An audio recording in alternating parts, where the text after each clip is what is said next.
What's up, guys, and welcome to this video in which we're going to give our reaction and analysis to the 2021 regulations that were revealed last week in Austin, Texas before the US Grand Prix. And we've been waiting for this, obviously, for a good couple of weeks. We had the interview with Chris Medlin where he explained the regulations and everything that was proposed. But now that we have everything finalized and we even have great videos and great pictures from the FIA and F1, we'd like to give our thoughts and looking ahead to 2021. So let's kind of just first start on initial thoughts of how the car looks. I think it looks beautiful. It's a very simplistic design. When you look at it, you kind of want to have that. When you think of an F1 car, you want to have that poster-worthy car where you have it hanging in your room, and it's a supercar that you look at as the car of your dreams. And I think they really do that with this car. It's sleek, it's simple, has really nice curves that go around, and it looks like a supercar that you'd want to have, And I think they nailed it with this because it looks like a mix between a supercar and an F1 car. You know? It's just the in-between of what something you could buy off the lot, paying hundreds of $1,000s, and then the next level to what is an actual racing car. And I remember looking at the initial pictures before the official release of the car, and I wasn't a huge fan. Yeah, and the same way. Yeah, and I think since they've put it out, the bigger rear wing, I think the halo looks a lot better with the car now compared to what they added halfway through. Well, not halfway through, but last season. I think it just flows with the car a little bit better. The bigger rim size looks better. I think overall it's just a big improvement on what they had the last 5 years or so. No, 100%. And sorry, go ahead, Chris. No, I was just going to say the shots from the front make the car look especially great. Yeah. I was just mentioning that the rear wing in some angles looks smaller, and then when you see it from the rear, it looks massive. So I'm not exactly sure what the full specs are that going to be once they reveal an actual car. I know I have read that it's supposed to be a bigger rear wing, so that is what I'm going off of at the moment. And in the pictures, it does look really good. And I think even that picture in the back that you have back there, like the back of the car just looks awesome.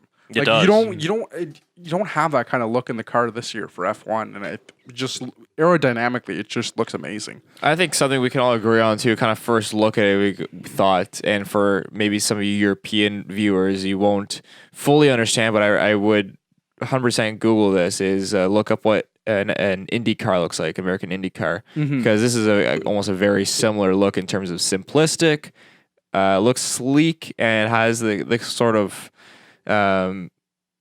not copy paste to it, but similar. It's similar in terms of just the way it looks, and that's nice because IndyCar works very well in terms of having multiple race winners and having cars follow because they have set regulations that they have to follow. And this is kind of sort of the same thing. There's still room for innovation. Yeah. But I'm glad they're kind of. This gives me a lot of hope for racing in 2021, seeing how this car is designed. Yeah, because the brakes have to stay the same. There's in IndyCar, yeah. Yeah, well, even I I think brakes the brakes are all the same. There's three things that were all similar with each designer. Yeah, stock. Yeah. No, I think they nailed the look of the car, and also they worked hard and long on trying to figure out how to make a really nice looking car. Yeah, but still make it drivable and raceable to provide entertaining racing.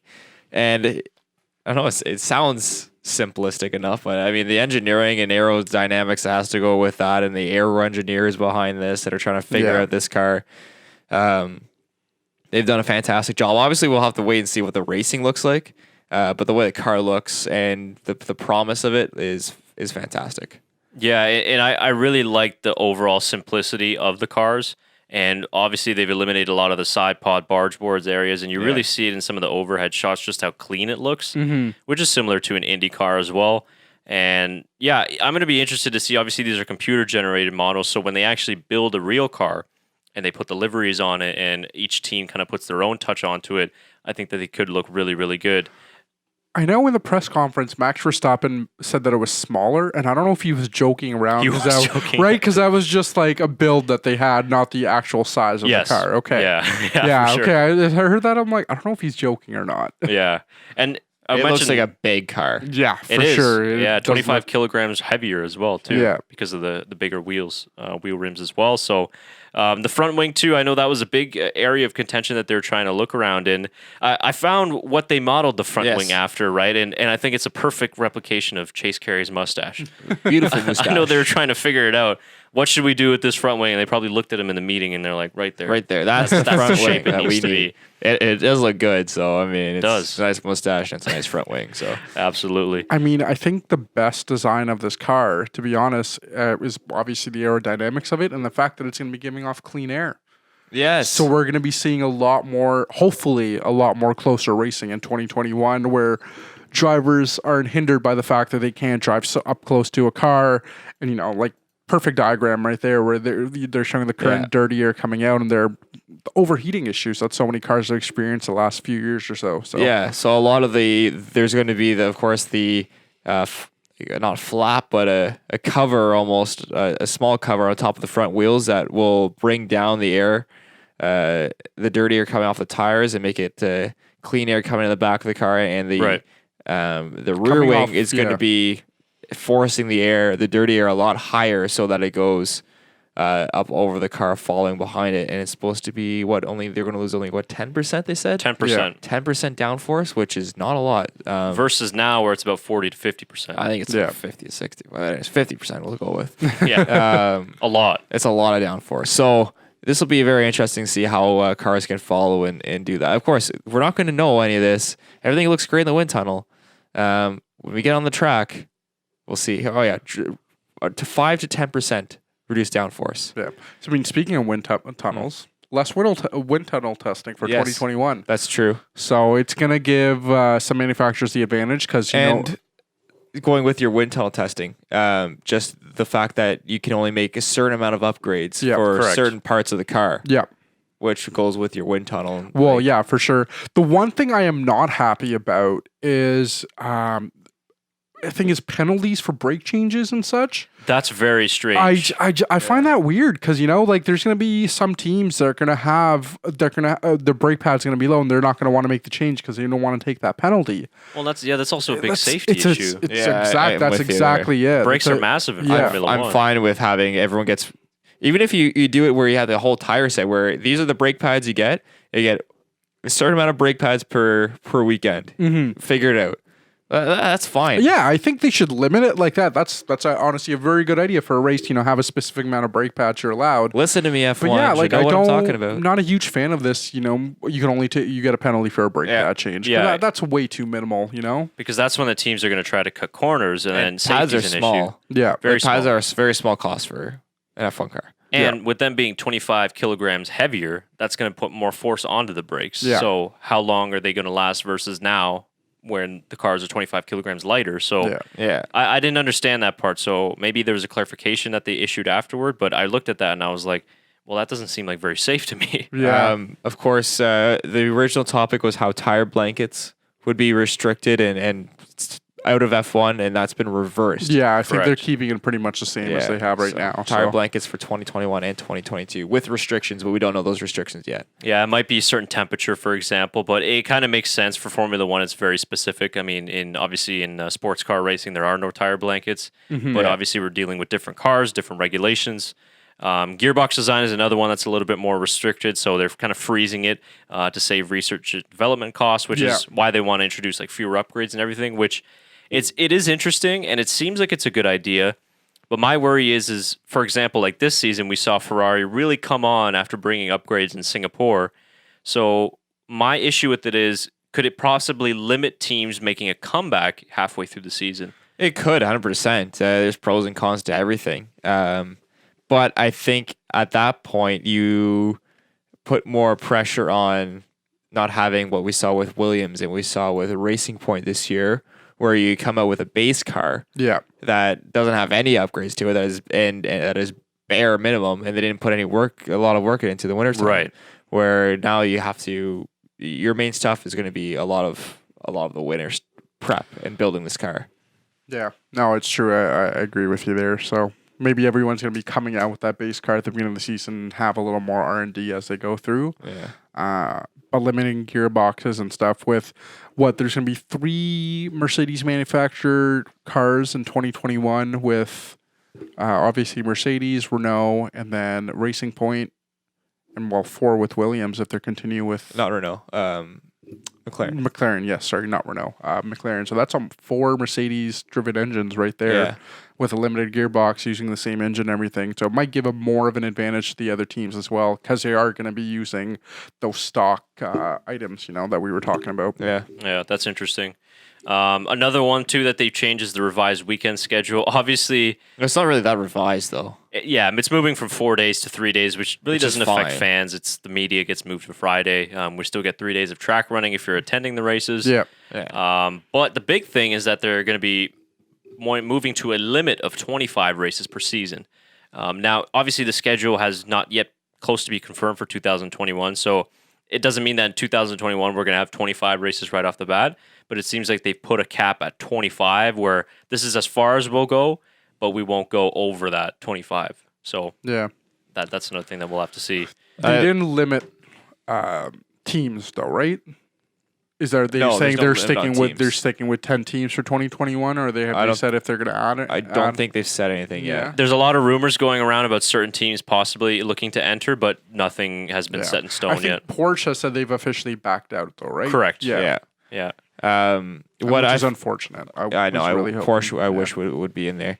What I find interesting too, as well, in this terms comes in the driver's perspective, is that you must run at least 2 practice sessions in the year Yeah. with a driver that has competed in less or 2 or fewer Grand Prix in their career, which is interesting because this year we saw we didn't see Mercedes, Ferrari, or Red Bull. I guess Red Bull technically would have. We didn't see them run a practice session with a young driver, let's say a Mick Schumacher or whatever. Yeah. Yeah. He did testing, but he didn't do a practice session. So it'll be interesting to have young drivers come in and get to drive a Ferrari car, get to Did drive a anyone Mercedes really? car.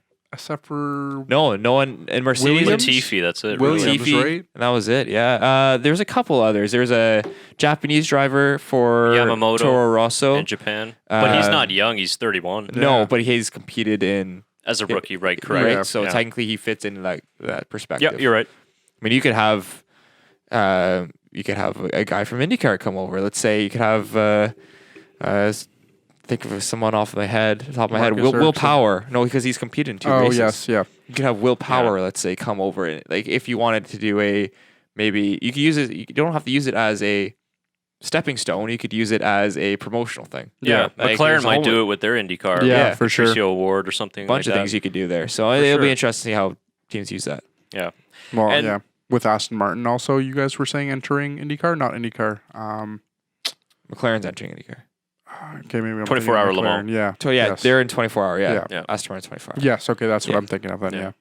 And one of the last kind of big, I guess, talking points was the cost cap, the budget Yeah. cap that they're going to set for 2021. So spending restrictions to make the sport more sustainable at around 175 million per team. Now, I don't know if that's I believe it's in euros or pounds. I don't, there is a dollar sign there, so it could be American dollars. That's true. So maybe it is rounded up for us for American dollars, but 175 million per team, obviously per year, and that applies to anything that covers on-track performances. So this is the important thing to remember. It's only on track. It excludes marketing costs, the salaries of drivers, and basically any of the top 3 personnel at any team. So, that includes the crew, though, right? Yes. So yeah, your crew would be in there as well. So maybe you have to scale back on how many Mercedes people you're might paying. have to scale back for That's sure. what I mean. I don't think it's an issue with Mercedes because I've heard Ferrari, Red Bull have offered their guys lucrative salaries and they've turned them down. Oh yeah. So for Mercedes, I think with the environment that they have going, I don't think that should be an issue. Well, good for Might be an issue for Ferrari. Ferrari. I like the spending gap. Of it's like you're trying to make this a little more fair, and it gives teams on the outside, in terms of who are not even in F1 looking try to get in. Now More options. They can really budget. Yeah, they can go, right. okay, well, this is our budget for this season. We have $175 million to do on track stuff. So it'll be interesting to see how everything works out there, and hopefully we see the gap close between all these teams. That's what the goal is with this spending gap. And so again, time will tell to see if this actually comes in and how well they scrutineer the salary cap if teams go over. They will be doing it strictly because if you go over it, they will penalize you either with fines in terms of the championship, so you could lose your points, you could be even excluded from the championship. So how well they can police it is another thing. That's what I because- mean. Yeah, because you're going to probably have to get an The government independent can't even auditor. get tax evasion, right? So I mean, Yeah. you don't know what could happen. Yeah, so the F1 teams better clean up their finances because Yeah, somebody's going to seriously. be looking around. But my issue with this is, and it brings us up because this is only coming in 2021, and you're like, okay, well, the regulations are only starting in 2021, but we know that F1 teams start developing A year and a half. a in year and a advance. half, sometimes even 2 years. They'll be before. developing right now. Now they have the rules. They'll be developing right now. Exactly. So you have a full year of 2020 money. Yeah. So you could go bonkers if you're Mercedes, if you're Ferrari, if you're Red Bull, and put hundreds and hundreds of $1 million into your 2021 car. And by the time you turn up in 2021, you could have a supercar like Mercedes did in 2014 and Yeah. dominate the championship for the next 2 to 3 years before the other teams catch up. I'm really interested to see how next year's going to go because I don't think there's going to be a lot of focus on the cars next year. No, I don't think so. I think there's going to be a lot of copy I think paste. they're just gonna go with what they had this year. To be Yeah. honest, I Which mean, is why we all think Mercedes is going to win again next Yeah. year because it's not a radical change, right? It's going to be a lot of copy paste, I think, from this year to next year. Yeah. So that's an interesting part. the Is biggest change will be sponsorships. Yeah. Yeah, So honestly. that's I think Rich Colors energy of the car, maybe. out. Yeah. So whether that will be policed, whether anything will be brought up there, but that is basically there's a lot more in the regulations, and F1.com have posted a Yeah. great article. Really recommend you guys read it thorough because there's a lot of interesting stuff for you to be excited about in there. Yeah, and there's a video up on their YouTube channel that explains it a lot more. We just kind of touched on the more important parts, and we can end the video in just our hopes for 2021. And Tyler, you just summed it up there. We just want closer racing. Yeah. yeah. At the end of the day, We want to have 4 teams, 5 teams, 6 teams get a podium in the Yeah. season, right? and for the people out there that are saying, "Oh, the V8 era, V10 era wasn't good," you got to remember that in the V6 era, there's only been 3 teams that have won races. Yeah. Yeah. In those other eras, it's been up to 5, even 6 sometimes. We look at the tail end of the V10 era, and then starting into the V8 era, you had Alonso winning 2 championships. Then you had Kimi Räikkönen won a championship. Then Lewis Hamilton winning another one. Jenson Button and Braun winning another one. Then Vettel and Red Bull, they started. So there's a lot of close championships, closer racing, and that's what we want. And in that case, if it happens that Hamilton and Mercedes win the next 4 in a row, so be it. But at least it's going to be entertaining racing. Yeah. Everything's going to be close. But until we see cars on the track in Barcelona come February 2021, I mean, it all looks good on paper, but we know that once those tricky engineers and aerodynamicists get their hands on the cars, who knows Yeah. what's going to Who happen. knows? Yeah. So Yeah. I'm optimistic, but I'm cautiously optimistic. I'm going to tell you right now that LEDs in the wheel scrapped right away. I bet you right away that's going to be the first rule that's taken I out. hope so. Because I get it. They want to put more information out for. I wasn't gonna mention this, but I had to because it was really bothering me. I was gonna not say anything, but I couldn't. But I get it. In a fan perspective, if you're at the race, you want to be able to view what kind of tires and the information stuff. Those cars are moving 300 kilometers per hour. You are not getting a look at that rim. No. You're not seeing it. 100%. I think that's what it comes down to. And I'm sure with these LEDs, hopefully they have worked out overheating with LEDs and the fact that these tires are spinning so fast, it's also making the heat go up. So, I don't know. I'm sure they'll figure it out. But it's Yeah. probably going to be scrapped. There's still time, right? There could be adjustments to these regulations. Yeah.